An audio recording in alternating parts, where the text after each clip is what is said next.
अगर आप एक एनआरआई हैं, अगर आप नॉन रेजिडेंट इंडियन हैं और आप इंडिया में हेल्थ इंश्योरेंस पॉलिसी लेना चाहते हैं तो बहुत सारी एप्रीहेंशंस होती हैं, डिलेमा होता है कि क्या करना है, कैसे करना है। तो उसी को एड्रेस करने के लिए ये वीडियो मैं आज आपके लिए लेके आई हूँ। इसमें हम बात करेंगे कि क्या आप as an NRI health insurance policy ले सकते हैं इंडिया में या नहीं। सेकेंड, आप लेना क्यों चाहते हैं, why do you actually want to buy health insurance in India, what are the reason for that. Third, what is the strategy that you should use for buying health insurance policy in India? Video शुरू करने से पहले I would like to introduce myself. My name is Gurleen Kaur Tikku. मैं हूँ certified financial planner. हर week आपके लिए videos लेकर आती हूँ जिससे कि आपकी पर्सनल फाइनेंशियल लाइफ इजी और हैप्पी बन पाए, क्योंकि हमारी कंपनी की टैगलाइन भी यही है, creating a wealth of happiness. Moving on to the video, health insurance for NRIs. So पहला क्वेश्चन आता है कि क्या आप as an NRI health insurance policy ले सकते हैं इंडिया में। बिल्कुल ले सकते हैं। आप बिल्कुल लीगली बाय कर सकते हैं। यहाँ पे आप एनआरआई हैं, ओसीआई कार्ड होल्डर है, आप पॉलिसी ले सकते हैं। एंड ऐसा ज़रूरी नहीं है कि आपको इंडिया में प्रेजेंट होना उस टाइम ज़रूरी है पॉलिसी लेते टाइम। आप वहाँ से भी ये पॉलिसी ले सकते हैं। कुछ एनआरआई एनेक्शर्स होते हैं, वो आपको फिल करना ज़रूरी होता है, वो इन्फॉर्मेशन देनी ज़रूरी होती है इंश्योरेंस कंपनी को। तो डिस्क्लोज ज़रूर करें कि आप एनआरआई हैं। एक बात ध्यान रखिएगा, जब आप पॉलिसी लेते हैं तो ये चीज़ का ध्यान रखिएगा कि जो इंश्योरेंस पॉलिसी आप इंडिया में ले रहे हैं, this will cover you only when you are in India. जब आप ट्रीटमेंट इंडिया में कराते हैं तभी आप कवर्ड हैं। ये आपका अब्रॉड या इंटरनेशनल ट्रीटमेंट के लिए कवर नहीं होगी ये पॉलिसी। तो वेरी क्लियरली इसका जो स्कोप ऑफ कवरेज है that is valid only in India. Next question आता है कि why as an NRI you want to buy health insurance policy in India. जब आप बाहर हैं, अब्रॉड हैं, और वहाँ पे आपका insurance cover I am sure होगा ही होगा, आपके एम्प्लॉयर भी देते हैं और एज अ गवर्नमेंट भी आपको वहाँ पे कवर मिलता है और आप खुद से भी खरीदते हैं, तो आपको इंडिया में कवर लेने की क्या जरूरत है।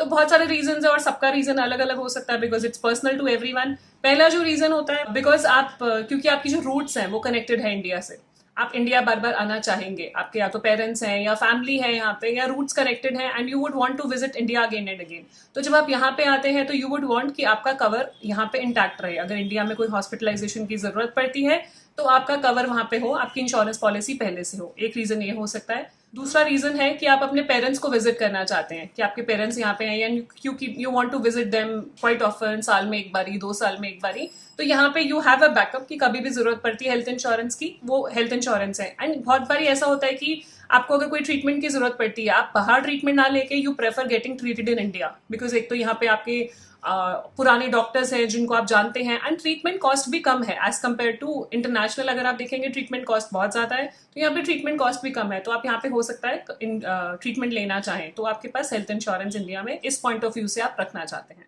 थर्ड मोस्ट इंपॉर्टेंट पॉइंट, जो बहुत बारी जब मैं एनआरआई से डिस्कशन करती हूँ और उनसे बात करती हूँ, तो उनका ये होता है थॉट प्रोसेस कि हमें इंडिया आके रिटायर होना है। So we want to retire in India. जब हम 55-60 के होंगे, we want to come back to our country, और यहीं पे हम रहना चाहते हैं, वहीं रिटायर होना चाहते हैं। तो उसी हिसाब से आप लोग रिटायरमेंट प्लानिंग करते हैं, और उसी हिसाब से इंश्योरेंस प्लानिंग भी वही थॉट प्रोसेस के साथ करते हैं कि जब आप रिटायर होंगे और बाद में आप आएंगे तो आपका इंश्योरेंस कवर होना चाहिए। इसका ये भी रीजन है ना कि बाद में लेट से आप बाय करना चाहें तो उस टाइम पे कोई मेडिकल कंडीशन ऐसे हो कि आपको इंश्योरेंस पॉलिसी ना मिले, तो it's always better that you buy it today only, और वो चलती जाएगी और कंटिन्यूटी बनी रहेगी पॉलिसी में।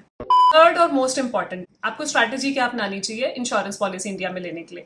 पहला तो आपको ये पता है कि अगर आप जब इंडिया में नहीं है तो वो पैसा बेसिकली जो आप प्रीमियम पे कर रहे हैं वो वेस्ट जाएगा। You are actually donating it to the insurance company. वो आप डोनेशन है एक तरह से, आप यूज नहीं करने वाले हो, आपको पता है ये चीज। सेकंड, आप ये भी चाहते हो कि आपका इंश्योरेंस कवर वहां पे इंटैक्ट रहे जब आप आए, और वो इंश्योरेंस कवर आप यूज कर पाए।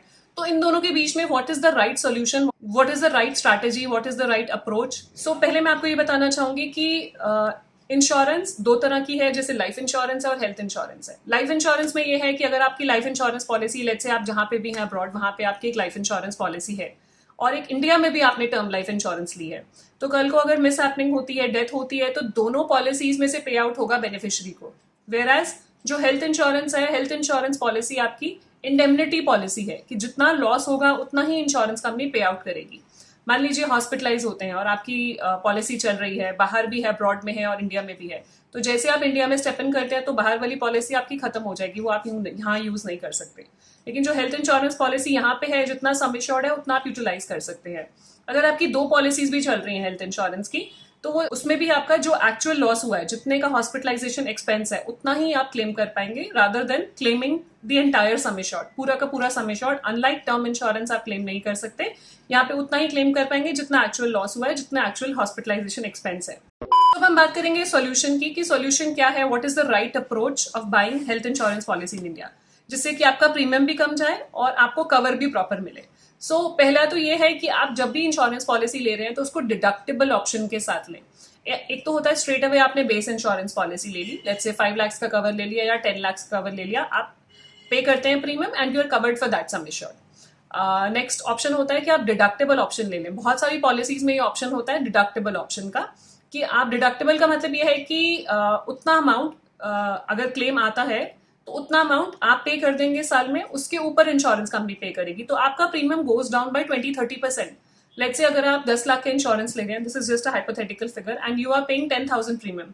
अगर आप डिडक्टेबल ऑप्शन ले लेते हैं, you will be paying around 6,000 rupees deductible. 1 lakh का ले लिया विद 10 लाख इंश्योरेंस कवर, मतलब 1 लाख रुपए अगर क्लेम आएगा तो आप पे कर देंगे and 10 lakh rupees insurance company पे करेगी उसके ऊपर, तो premium will go down by 20-30-40%।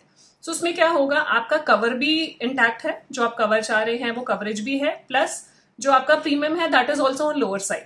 और आपको पता है कि आपने एटलीस्ट फॉर नेक्स्ट 10 ईयर्स और एटलीस्ट फॉर नेक्स्ट 5 ईयर्स आपको ये यूज नहीं करना है, तो डिडक्टेबल ऑप्शन भी आपको बॉदर नहीं करेगी कि अगर आप अगले 10 साल तक ये पॉलिसी यूज ही नहीं करने वाले हैं, आप सिर्फ प्रीमियम ही पे करने वाले हैं, देन आपको ये डिडक्टेबल ऑप्शन बॉदर नहीं करेगी, but you will eventually save on the cost. ऐसी बहुत सारी ऑप्शंस अवेलेबल हैं, आप जब भी ले चेक जरूर कीजिए कि what are deductible options available in the policy. और दूसरा तरीका ये भी होता है कि जैसे आप मूव बैक कर जाते हैं and you want to remove that deductible option, आपके पास रिमूव का ऑप्शन भी होता है, आपके पास जीरो डिडक्टेबल ऑप्शन चूज करने का ऑप्शन भी है, आप उसको रिमूव कर सकते हैं डिडक्टेबल को, और बेस जो है वही 10 लाख मेंटेन कर सकते हैं जो प्रीवियस एग्जाम्पल में है। तो वो जब आपको जरूरत है एक्चुअली 10 साल के बाद, तब आप वो चीज कर सकते हैं। तो इससे क्या होगा, इससे दोनों चीजें होंगी, एक तो आप प्रीमियम भी ज्यादा नहीं पे कर रहे हैं, आपका कवर भी इंटैक्ट है, और जो आपका एप्रीहेंशन है कि हायर एज पे let's say if you want to come back at 55 और 60, उस टाइम पे कोई मेडिकल हिस्ट्री है, पता नहीं उस टाइम इंश्योरेंस पॉलिसी मिल पाएगी कि नहीं मिल पाएगी, तो वो वाला इशू भी रिजॉल्व हो जाता है। आपकी इंश्योरेंस पॉलिसी पहले से चल रही है और कंटिन्यूटी है, तो यू कैन क्लेम बेनिफिट अगर वहां पे जरूरत पड़ती है आपको। जितना हायर डिडक्टेबल ऑप्शन लेंगे उतना कम आपका प्रीमियम होगा, तो वो आप डिसाइड कर सकते हैं प्रीमियम देखकर, अपने फैमिली साइज पे, अपनी अपनी एज के हिसाब से आप प्रीमियम चेक करके वो डिसाइड कर सकते हैं कि कौन सा डिडक्टेबल ऑप्शन आपके लिए सूटेबल रहेगा। So this was all from my side कि हेल्थ इंश्योरेंस पॉलिसी एनआरआईज को किस तरीके से लेनी चाहिए और क्या अप्रोच रखनी चाहिए। कुछ भी क्वेश्चन हो regarding NRI health insurance, please share your questions in the comment section, और आप हमें रीच आउट भी कर सकते हैं। हमारा व्हाट्सएप नंबर, ईमेल आईडी नीचे मेंशन है, आप हमें कांटेक्ट कर सकते हैं कुछ भी क्वेरी के रिगार्डिंग। अगर आप न्यू है हमारे चैनल पे और अगर अभी तक आपने सब्सक्राइब नहीं करा है, तो here is a quick reminder, please subscribe to our channel so that you get the right information at the right time. And मिलते हैं आपको नेक्स्ट वीडियो में। Stay safe, take care, bye bye. Next question आता है कि exactly why as an NRI you want to guy